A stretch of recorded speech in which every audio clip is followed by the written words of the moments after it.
الحمدللہ رب العالمین والعاقبۃ للمتقین والصلاة والسلام علی اشرف الانبیاء والمرسلین اما بعد فاعوذ باللہ من الشیطان الرجیم بسم اللہ الرحمن الرحیم وعسى ان تکرہوا شیئا وہو خیر لکم صدق اللہ العظیم۔ ناظرین کرام السلام علیکم ورحمۃ اللہ وبرکاتہ۔ پروگرام جستجو میں دل کی اتھاہ گہرائیوں سے میں آپ میں سے ہر ایک کو خوش آمدید کہتا ہوں۔ امید کرتا ہوں آپ تمام احباب بخیر و عافیت ہوں گے، اور یہ دعا کرتا ہوں کہ اللہ کریم آج کی رات اور آنے والے دن کے ہر طرح کے شر سے آپ میں سے ہر ایک کی حفاظت فرمائے، اور اللہ کریم آج کی رات اور آنے والے دن کی ہر طرح کی خیر و برکت سے ہم سب کو حصہ نصیب فرمائے۔ جو زندگی گزر چکی اس میں ہونے والی خطاؤں کو اللہ رب العزت معاف فرمائے، اور آئندہ آنے والی زندگی کو اللہ رب العزت ہر طرح کی بیماریوں، پریشانیوں، بے سکونیوں سے بچا کر خیر و عافیت، صحت، تندرستی، سلامتی، ایمان اور انسانیت کے لیے منفعت والا بنائے۔ ناظرین کرام، پچھلے 2-3 ویک آپ سے رابطے کا ایک سلسلہ منقطع رہا، ابھی دوبارہ پھر سے رابطے کا یہ سلسلہ جاری ہے اور پھر سے ملاقات ہو رہی ہے۔ اللہ رب العزت آپ سب کو سلامت رکھے اور ہر طرح کی خیر و عافیت کا معاملہ رکھیں، تو انشاءاللہ یہ سلسلہ مزید آگے اسی طرح سے جاری و ساری رہے گا۔ پچھلے 2-3 ہفتے سے میں پاکستان کے اندر تھا اور وہاں پر دیگر اپنی پرسنل مصروفیات کے ساتھ ساتھ المصطفیٰ ویلفیئر ٹرسٹ کے کچھ پروجیکٹس کو دیکھنے کا موقع بھی ملا۔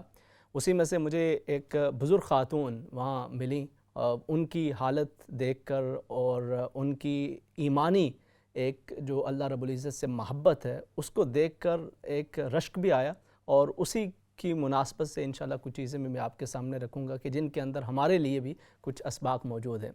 وہاں بورے والا کے اندر دور دراز اس علاقے کے اندر ایک آئی کیمپ کے اندر وہ بزرگ خاتون تشریف لائیں، تو بات بات پہ وہ اللہ کا شکر ادا کر رہی تھی، ساتھ الحمدللہ اللہ کا شکر ادا کر رہی ہیں، ساتھ بات بات پہ دعائیں دیتی چلی جا رہی ہیں۔ ان کا بیٹا ساتھ تھا، وہ بھی ساتھ اپنی والدہ کی بھرپور خدمت کر رہا تھا۔ میں نے ماجی سے پوچھا کہ کیا حال احوال ہے؟ انہوں نے کہا اللہ کا بڑا کرم، اللہ کا بڑا شکر ہے، بڑا فضل ہے اللہ پاک دا۔ نظر آ رہا تھا کہ وہ تکلیف میں ہیں، مگر وہ اللہ کا شکر ادا کر رہی تھی۔ تو میں نے کہا کہ کیا مسئلہ ہے؟ کہتی ہیں کافی عرصے سے آنکھوں کے اندر موتیا آ گیا تھا، جس کی وجہ سے بینائی چلی گئی اور اب دیکھنے میں دقت آتی ہے، بالکل ایک آنکھ سے نظر ہی نہیں آتا اور دوسری سے کافی تکلیف ہوتی ہے۔ تو میں نے کہا کیا آپ کی بڑی آرزو کیا ہے، خواہش کیا ہے؟ کہتی ہیں کافی عرصہ گزرا، علاج نہیں کروا پا رہی تھی، تو اب یہاں پتہ چلا کہ قریب یہ آئی کیمپ یہاں پہ لگا ہوا ہے، تو میں یہاں پہ چلی آئی۔ آرزو اور خواہش یہی ہے کہ دوبارہ پھر سے بینائی واپس لوٹ آئے، اور میں قرآن حکیم اپنی زندگی کے اندر مرنے سے پہلے ایک مرتبہ پھر اپنی آنکھوں سے قرآن حکیم کی زیارت کروں اور اس کی تلاوت کر سکوں۔ ان کا بیٹا بتا رہا تھا کہ اماں جی کی بڑی پرانی یہی طبیعت رہی، عادت رہی کہ یہ ہمیشہ ہر روز نماز فجر کے ساتھ کافی مختلف جو صورتیں ہیں ان کی تلاوت کرتے ہیں، کئی سپارے ان کی تلاوت کیا کرتے تھے، اور یہ ان کا بڑا پکا معمول تھا۔ تو اب بھی یہ بے چین ہوتی ہیں، تو اب کیا کرتے ہیں، میں پاس بیٹھ جاتا ہوں، ان کا ہاتھ میں قرآن حکیم پہ پھیرتا جاتا ہوں، اور وہ اسے محبت سے اپنی آنکھوں پہ لگاتی ہیں، اسے چومتی ہیں، اور یوں قرآن حکیم سے محبت کا اظہار کر رہی ہوتی ہیں۔ دوسری انہوں نے کہا کہ میری یہ خواہش ہے، یہ آرزو ہے کہ میں جانے سے پہلے اس دنیا سے ایک مرتبہ پھر اپنے پوتے پوتیوں، نواسے نواسیوں کو اپنی آنکھوں سے دیکھ لوں اور انہیں سینے سے لگا لوں۔ اس قدر تکلیف، بیماری اور پریشانی کے باوجود ان کی زبان پہ اللہ کا ذکر تھا، شکر تھا، اللہ کا کرم، اس کا وہ تذکرہ کر رہی تھیں، اور ایک اطمینان، دعائیں ان کی زبان پہ تھیں۔ مگر انفارچونیٹلی جب ہمیں بہت ساری نعمتیں مل جاتی ہیں، یہاں پر اگر ہم ویسٹ کے اندر دیکھیں بہت ساری نعمتیں مل جاتی ہیں، بہت ساری آسانیاں ہو جاتی ہیں، تو بسا اوقات ہم چھوٹی چھوٹی تکلیف پہ مایوسی کا شکار ہو جاتے ہیں۔ ہمارے بچے اپنی بیماری تو دور کی بات، اگر پیٹس میں سے بھی کوئی بیمار ہو جائے تو وہ ڈپریشن میں چلے جاتے ہیں، انہیں بہت زیادہ ذہنی اذیت ہو جاتی ہے اور انہیں ڈپریشن کی دوائیاں لینی پڑ جاتی ہیں۔ کیوں؟ اس کی وجہ یہ ہے کہ ہمیں بہت ساری وہ نعمتیں جو حاصل ہوتی ہیں ہم انہیں فور گرانٹیڈ لے رہے ہوتے ہیں، ان نعمتوں کی طرف ہماری توجہ نہیں آتی، اور جب کوئی بیماری، کوئی تکلیف، کوئی پریشانی زندگی میں آتی ہے تو ہمیں سجھائی نہیں دیتا کہ ہم نے کرنا کیا ہے، اور اس کے اندر ہمارے پاس اللہ اور اس کے رسول صلی اللہ علیہ وسلم کی طرف سے کیا رہنمائی ہے۔ آپ میں سے وہ تمام احباب جو بیمار ہیں، کسی بھی پریشانی کے اندر مبتلا ہیں، یا آپ کے عزیز و اقارب میں سے کوئی بیمار ہے یا پریشان حال ہے، اسی کو آج میں چند باتیں کہنا چاہوں گا۔ آپ دل کے کانوں سے اسے سنیے بھی، اور یہ کوشش کریں کہ اس پہ عمل کریں، انشاءاللہ اس بیماری، اس تکلیف، اس پریشانی کے اندر بھی آپ کے لیے ایک سکون اللہ رب العزت عطا فرما دے گا۔ حضرت عمر فاروق رضی اللہ تعالی عنہ سے ایک بات منقول ہے، آپ فرماتے ہیں کہ جب بھی تم کسی بیماری، تکلیف یا پریشانی میں مبتلا ہو تو 3 چیزوں کی طرف تمہاری توجہ رہے۔ سب سے پہلی چیز تو یہ کہ آزمائش اس سے بڑی بھی ہو سکتی تھی، بیماری، تکلیف اس سے بڑی بھی ہو سکتی تھی، مگر اللہ رب العزت نے اس بڑی آزمائش، اس بڑی تکلیف سے بچا کر مجھے اس میں مبتلا کیا ہے، یہ اس کا کرم ہے، اس کا فضل ہے۔ دوسری چیز، بہت ساری وہ نعمتیں کہ جن کی طرف میری توجہ نہیں تھی، اس بیماری کے اندر ذرا رک کر، ذرا ٹھہر کر ان اللہ کی نعمتوں کی طرف بھی توجہ مبذول ہوگی، اور یہ اللہ کا کرم ہے کہ مجھے ان نعمتوں کا بھی احساس ہو رہا ہے جو پہلے میرے پاس موجود تھیں مگر کبھی توجہ ہی نہیں گئی تھی، کبھی خیال ہی نہیں آیا تھا کہ یہ نعمتیں بھی اس کی طرف سے حاصل ہیں۔ اور تیسری اور اہم چیز یہ ہے کہ جس رب نے آزمائش کے اندر مبتلا کیا ہے اس نے حوصلہ بھی دے رکھا ہے۔ وہ لا یکلف اللہ نفسا الا وسعہا، انسان کی وسعت، اس کی استطاعت اور اس کی طاقت سے بڑھ کر اس پہ کوئی بوجھ نہیں ڈالا کرتا۔ اس لیے مایوس ہونے اور واویلا کرنے کے بجائے انسان اللہ رب العزت سے مزید ہمت حوصلہ بھی مانگے اور اس بیماری کے اندر، اس تکلیف کے اندر راضی برضائے الہی ہونے کی کوشش کرے۔ تو اس کا مقصد یہ ہے کہ جو بھی بیماری ہو، تکلیف ہو، کوئی پریشانی ہو، انسان اس کے اندر مثبت پہلو پہ توجہ رکھے، اس کے اندر پازیٹیو چیزوں پہ توجہ رکھے تو وہ مایوسی سے بچ جاتا ہے۔ بیماری، تکلیف تو پہلے ہی موجود ہے، آپ ساتھ ساتھ ڈپریشن کا بھی شکار ہو جائیں، آپ ساتھ ساتھ بے چینی، بے سکونی کا بھی شکار ہو جائیں، آپ مینٹل النس کا شکار ہو جائیں تو آپ کی بیماری کے اندر کئی گنا اضافہ ہو جاتا ہے۔ اس ڈپریشن، اس مینٹل النس سے بچنے کے لیے آپ کی توجہ اللہ اور اس کے رسول صلی اللہ علیہ وسلم کی بتائی ہوئی تعلیمات کی طرف رہے تو یقیناً اس بیماری کے اندر بھی اللہ رب العزت اپنے فضل و کرم سے جب چاہے وہ انسان کو شفا عطا فرما دے، مگر جب تک وہ بیماری قائم ہے آپ انشاءاللہ خود کو ڈپریشن سے اور مینٹل النس سے بچانے کے اندر کامیاب ہو سکتے ہیں۔ اس حوالے سے سب سے پہلی چیز تو یہ سمجھ لیجئے کہ انسان اور بالخصوص ایک مسلمان کی نظر کامیابی، راحت، سکون کی طرف جب جائے تو وہ فقط اس دنیا کا معاملہ نہ ہو، اس کے ذہن میں صرف یہ نہ ہو کہ میں نے اسی دنیا کی ساری کامیابیوں کو سمیٹنا ہے، اس کے اندر اگر میرے پاس مال و دولت آ گیا، بیماری کا خاتمہ ہو گیا، ہر طرح کی آسانی، راحتیں مل گئیں تو میں یقیناً کامیاب ہوں، نہیں، بلکہ اس کے ساتھ ساتھ جو اصلی کامیابی ہے، جو حقیقی فلاح ہے، جو حقیقی انسان کی کامیابی ہے وہ اخروی کامیابی ہے۔ اس دنیا کے اندر بھی یقیناً انسان تگ و دو کرے، لیکن اگر یہاں پر کوئی تھوڑی بہت کمی بیشی رہ بھی گئی، اسے اگر وہاں پہ کامیابی حاصل ہو گئی تو وہ کامیابی ہمیشہ کی ہے، وہ ابدی کامیابی ہے، وہ نہ ختم ہونے والی کامیابی ہے۔ اس دنیا کی پریشانی، اس دنیا کی بیماری، اس دنیا کی تکلیفیں بالآخر اگر وہ ساری زندگی بھی ساتھ رہیں تو بالآخر انہیں ختم ہو جانا ہے، مگر وہاں پر تو زندگی نے بھی ختم نہیں ہونا،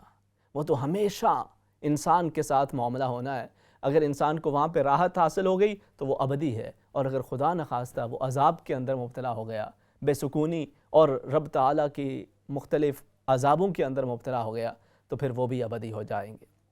اس لیے انسان اپنے معاملات کو جب ایگزامن کر رہا ہو تو اس کی نظر فقط اس دنیا کے چند برسوں تک نہ رہے، بلکہ وہ یہ دیکھے کہ آخرت کے اندر میرے اعمال کس طرف کا اشارہ کرتے ہیں، وہاں پہ راحت کا، سکون کا، رب کی رحمتوں کی طرف مجھے لے جانے والے ہیں یا خدا نخواستہ میں اس سے ہٹ رہا ہوں۔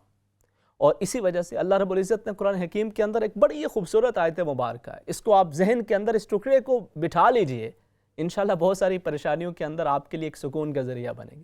اللہ رب العزت ارشاد فرماتا ہے عَسَىٰ أَن تَكْرَهُوا شَيْئًا وَهُوَ خَيْرٌ لَكُمْ، ہو سکتا ہے تم کسی چیز کو شدید ناپسند کرتے ہو، تم اس سے بیزار ہو، کوئی ایسا رشتہ ہے، کوئی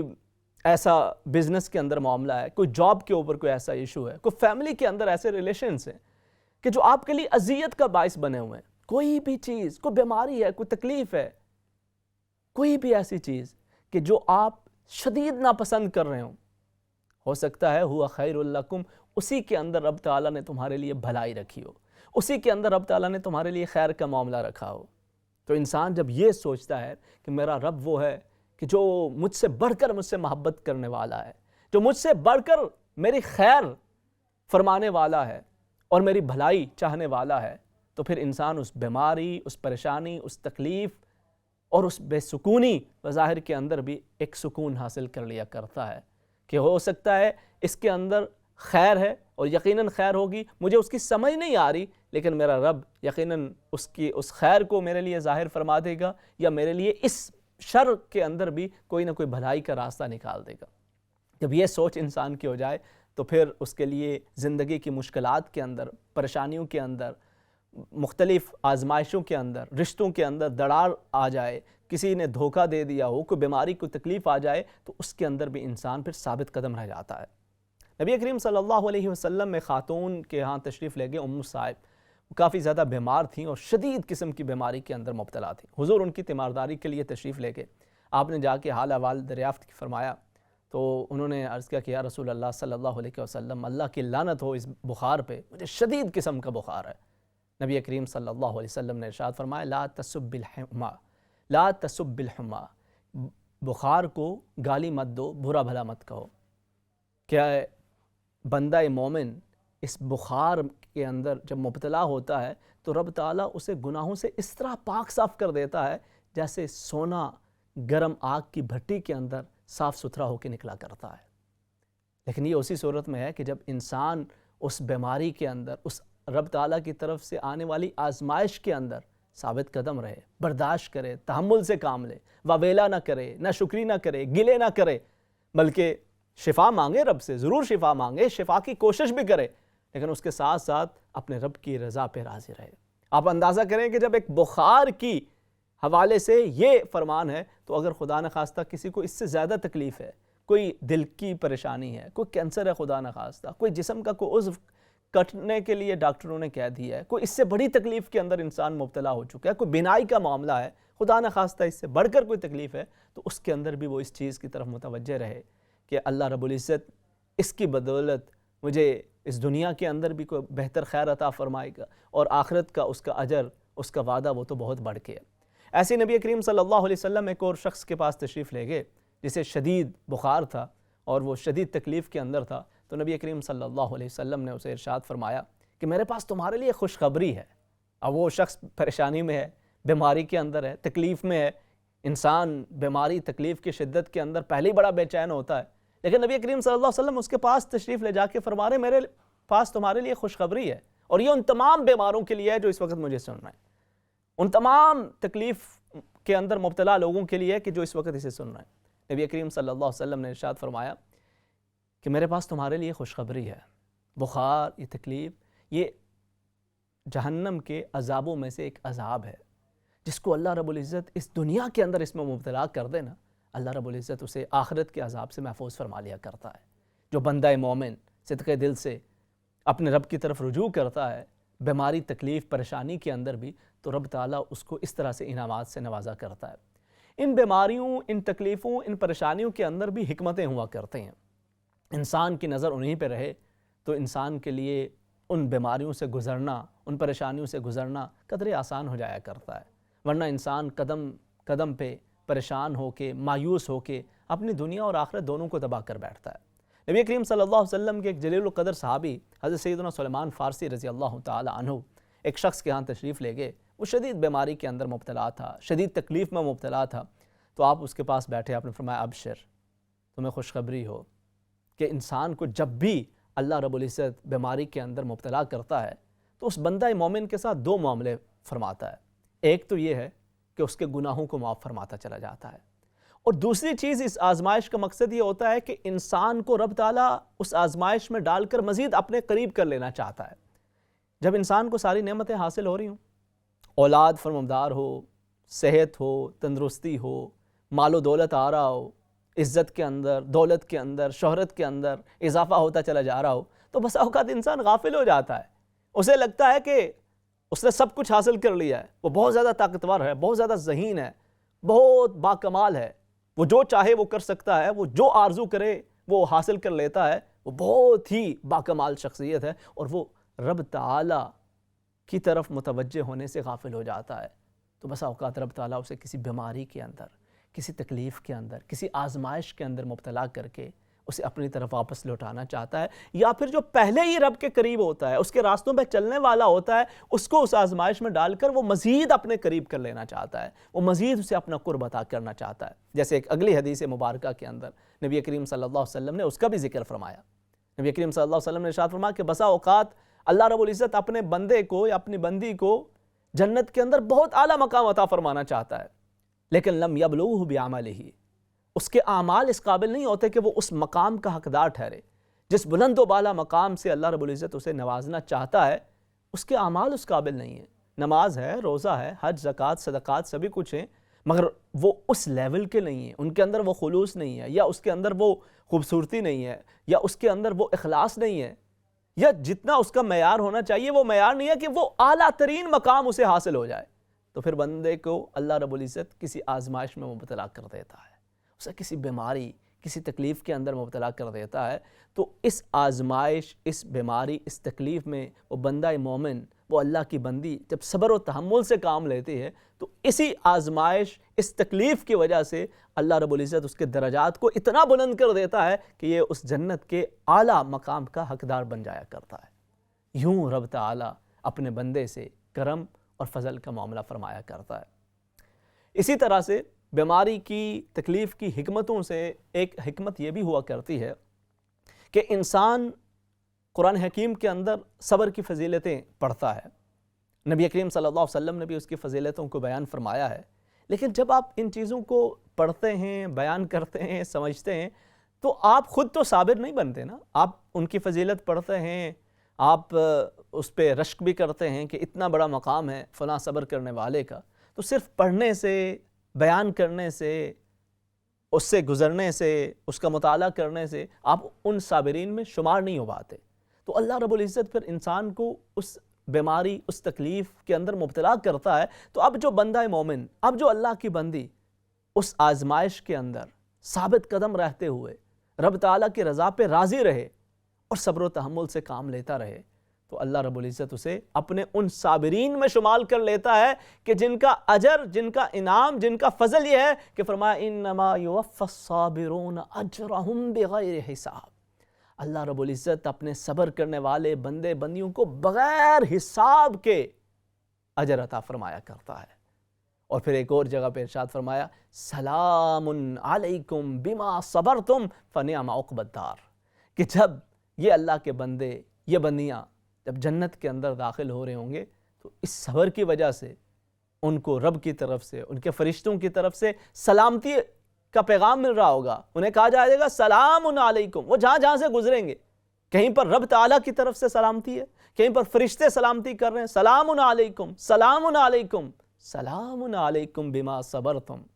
جو تکلیف کے اندر، وہ بیماری کے اندر، وہ پریشانی کے اندر، وہ بخار کے اندر، وہ کینسر کے اندر، وہ دل کی تکلیف کے اندر، وہ فلانے مرض کے اندر، وہ فلانے ریلیشن شپ کے اندر، اپنے رشتہ داروں کی تکلیف کی وجہ سے، ان کی طرف سے دھوکوں کی وجہ سے، اس تکلیف کے اندر جو تم صبر و تحمل سے کام لیتے رہے، جو تم نے صبر و تحمل کا مظاہرہ کیا، اے میرے بندے، اے میری بندی، تم پر سلامتی ہو۔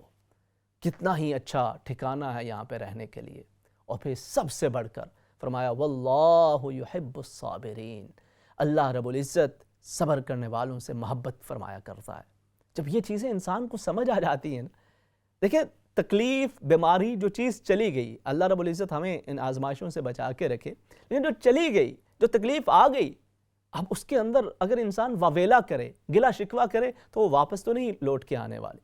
لیکن جب یہ تمام چیزیں اس کے ذہن میں رہیں اور وہ اس تکلیف کے اندر، اس پریشانی کے اندر بھی صبر و تحمل سے کام لے،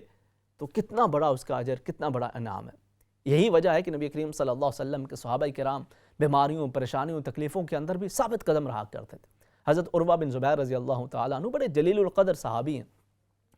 وقت آخر، اب دیکھیں ان کی ساری زندگی عبادت کے اندر، ریاضت کے اندر، صدقات و خیرات کے اندر، خدا کی یاد کے اندر گزری۔ وقت آخر یہ شدید بیماری کے اندر مبتلا ہو گئے اور ان کے پاؤں کے اندر کو کینسر وغیرہ ٹائپ جیسی بیماری ہو گئی کہ اس وقت کے جو طبیب تھے انہوں نے کہا کہ آپ کی جان بچانے کے لیے پاؤں کو کاٹنا پڑے گا۔ اور اس وقت ظاہر ہے ایسی تو دوائیاں نہیں تھیں کہ جس سے بندے کو بے ہوش کر کے تو اس کی ٹانگیں کاٹی جاتی تھیں، اسی طرح سے ان کی ٹانگ کو کاٹا گیا اور وہ اس دوران بھی اللہ کا ذکر کرتے رہے۔ تکلیف بھی تھی، درد بھی تھا، پر اس کے باوجود راضی برضا الہی۔ اسی رات پھر ایک اور آزمائش میں مبتلا ہوئے، چھت گری اور ایک بیٹا انتقال کر گیا۔ تو آپ نے کہا الحمدللہ، انا للہ و انا الیہ راجعون پڑھا۔ یقیناً دل کے اندر غم، دکھ بھی تھا، مگر ساتھ اللہ کی بارگاہ میں عرض کیا کہ باری تعالیٰ تو نے مجھے 7 بیٹے عطا فرمائے تھے، ان میں سے ایک تو نے واپس لے لیا، 6 ابھی بھی میرے پاس ہیں، تیرا شکر میرے مالک۔ تو نے مجھے 2 ٹانگیں عطا فرمائی تھیں، ایک تو نے واپس لے لی، ایک ابھی بھی میرے پاس ہے، میرے مالک تیرا شکر، تیرا فضل اور تیرا کرم۔ ناظرین کرام، جب انسان کو اس چیز کی سمجھ آ جاتی ہے تو پھر بڑی سے بڑی بیماری، بڑی سے بڑی تکلیف کے اندر بھی وہ ثابت قدم رہتا ہے، وہ زندگی سے مایوس نہیں ہو جاتا۔ جیسے ہمارے یہاں ہوتا ہے نا کہ بیماری آ گئی، تھوڑی تکلیف آ گئی تو پھر ہم موت مانگنا شروع کر دیتے ہیں کہ مجھے تو موت آ جائے بس، یہی اس سے منع کیا گیا ہے۔ انسان کو اس طرح کی دعا نہیں کرنی چاہیے کہ وہ موت کو مانگنا شروع کر دے، اور دوسرا یہ بھی نہیں مانگنا چاہیے کہ اتنی سارے اس کے جو فضائل ہیں یا اس صبر کے اوپر اللہ کے انعام ہے تو وہ بیماری مانگنا شروع کر دے کہ جی مجھے تو کبھی بیماری نہیں ہوئی، اللہ کرے مجھے بیماری آ جائے، تو اس سے بھی منع کیا گیا۔ نبی کریم صلی اللہ علیہ وسلم کے ایک صحابی اچانک بیمار ہو گئے، نوجوان ٹھیک ٹھاک صحت مند، تو اچانک بیمار ہو گئے، تو نبی کریم صلی اللہ علیہ وسلم ان کے پاس تشریف لے گئے اور آپ نے فرمایا کہ کوئی ایسی دعا تو نہیں آپ نے خلاف معمول مانگ لی؟ عرض کیا کہ یا رسول اللہ صلی اللہ علیہ وسلم، میں نے اللہ کی بارگاہ میں یہ عرض کیا کہ باری تعالیٰ جو آخرت کے عذاب ہیں، تو وہ جتنے بھی عذاب ہیں جو مجھے اگر خدا نخواستہ اپنے اعمال کی وجہ سے وہاں پہ حاصل ہونے ملنے، تو وہ سارے عذاب مجھے اس دنیا کے اندر دے دے اور وہاں کے عذاب سے مجھے بچا لے۔ اب بظاہر اس کے اندر تو ایک اٹریکشن ہے، بڑی خوبصورت سا یہ دعا معلوم ہوتی ہے، لیکن نبی کریم صلی اللہ علیہ وسلم نے فرمایا کہ وہ وہاں کے عذاب تم اس دنیا کے اندر بھی برداشت نہیں کر سکو گے۔ تمہیں ایسی دعا نہیں مانگنی چاہیے کہ تم بیماری مانگو، تکلیف مانگو، عذاب مانگو، بلکہ رب تعالیٰ سے ہمیشہ معافات مانگو، عافیت مانگو۔ اللہم انی اسألک العافیت والمعافات فی الدین والدنیا والآخرہ۔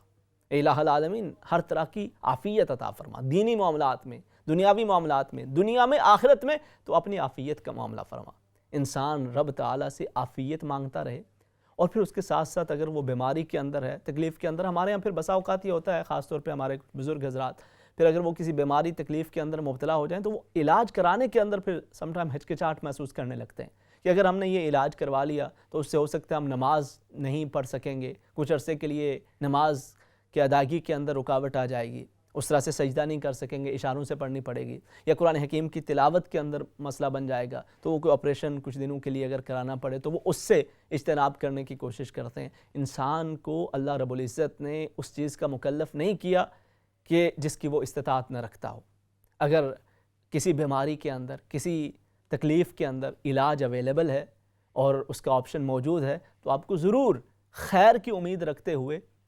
اللہ رب العزت سے شفا کی امید رکھتے ہوئے اس کے علاج کے تمام ذرائع کو بروئے کار لانا چاہیے، اس امید پر کہ اللہ رب العزت اسی بہانے سے مجھے شفا عطا فرما دے گا۔ نبی کریم صلی اللہ علیہ وسلم نے ارشاد فرمایا کہ اللہ رب العزت نے کوئی بھی ایسی بیماری نازل نہیں فرمائی کہ جس کی شفا نہ ہو۔ شفا کا معاملہ اللہ رب العزت کے دست قدرت کے اندر ہے، اور رب تعالی امر کن سے انسان کو شفا عطا فرما دیتا ہے۔ انسان کو مایوس نہیں ہونا چاہیے، اس بیماری کے اندر، اس تکلیف کے اندر اس حد تک وہ مایوس نہ ہو کہ وہ بالکل ہی اپنی زندگی سے مایوس ہونا شروع ہو جائے، موت مانگنا شروع کر دے، بلکہ اگر اس کے پہلو اس طرف آ جائے، ان نعمتوں کی طرف اس کی توجہ چلی جائے جو رب تعالیٰ نے عطا فرما رکھی ہیں، اور پھر اس کے ساتھ ساتھ اس بیماری، اس تکلیف، اس پریشانی کی وجہ سے رب تعالیٰ کی طرف سے کتنے انعامات کا حصول ہوتا ہے، اس کی طرف انسان کی توجہ رہے، تو پھر انسان اس بیماری، اس تکلیف، اس پریشانی کے اندر بھی ثابت قدم رہ سکتا ہے۔ اس کے ساتھ ساتھ یہ تو اس شخص کے لیے ہے نا جو بیماری کے اندر مبتلا ہو، پھر جو ارد گرد والے ہیں، جو عزیز و اقارب ہیں، جو دوست احباب رشتہ دار ہیں، انہیں بھی چاہیے کہ اگر اپنوں میں سے کوئی بیمار ہو جاتا ہے تو آپ کا یہ حق بنتا ہے کہ اس کی تیمارداری کریں، اس کا حال احوال دریافت کرتے رہیں، کیونکہ ایک مومن کی دوسرے مومن پر جو حقوق ہیں ان حقوق میں سے بھی یہ حق ہے، اور بالخصوص اگر خون کے رشتے بھی ہوں، آپ کے رشتہ داروں کے اندر ان کا شمار ہوتا ہو تو پھر آپ کا زیادہ حق بنتا ہے، اور پھر ایسے مریض کے پاس جا کر یہ دعا مانگیں، 7 مرتبہ یہ دعا کریں، اس کی برکت سے بھی اللہ رب العزت مزید آسانیاں فرماتا ہے کہ اسأل اللہ العظیم رب العرش العظیم ان یشفیک، اسأل اللہ العظیم رب العرش العظیم ان یشفیک، اسأل اللہ العظیم رب العرش العظیم ان یشفیک۔ انسان بیماری، تکلیف اور پریشانی کے اندر جب ان چیزوں کی طرف توجہ رکھے تو اس بیماری تکلیف کے اندر انسان کی وہ بیماری تکلیف تو جب اللہ چاہے گا وہ دور ہوگی، مگر کم سے کم اس میں سے گزرنا انسان کے لیے آسان ہو جاتا ہے۔ اللہ رب العزت ہم سب کو ہر طرح کی بیماریوں، تکلیفوں اور پریشانیوں سے محفوظ رکھے، اور اگر آپ ایسی کسی بیماری تکلیف میں سے گزر رہے ہیں، اللہ رب العزت آپ کو جلد از جلد اس سے نجات عطا فرمائے اور آپ کو ہمت، حوصلہ اور استقامت عطا فرمائے۔ انشاءاللہ مختصر سے وقفے کے بعد آپ کی کالز کو بھی شامل کرتے ہیں، بات چیت کا سلسلہ بھی جاری رکھیں گے۔ السلام علیکم ورحمۃ اللہ وبرکاتہ۔